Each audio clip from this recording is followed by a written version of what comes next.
It just feels very good to see that we're here backing up each other, not just this daycare, but all the other daycares that are not even syndiqués. The first of what could be many full strike days for public daycares in Quebec began Wednesday.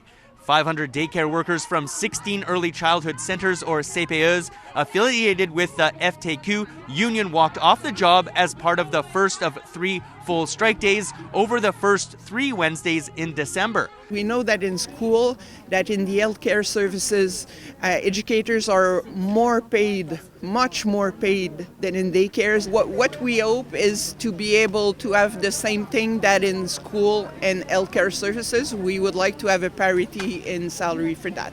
This job action is part of a much larger network of educators and other daycare workers affiliated with other unions that are in negotiations for a new contract with the Quebec government. Remuneration is at the center of contract talks. The hourly wage for a qualified entry-level educator is $21.60 an hour. The pay is awful.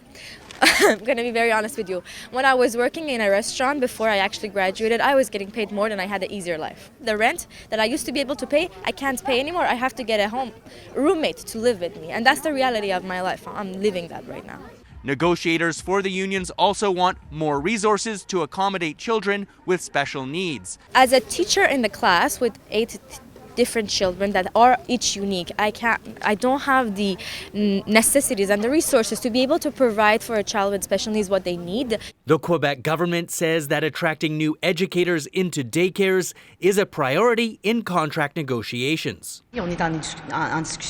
We are in discussions, so I do not want to dwell in public on the topics of discussion, but in these discussions, naturally, we have talked about it a lot in recent weeks, the issue of retaining students, the issue of attracting new students to the network is an integral part of our discussions.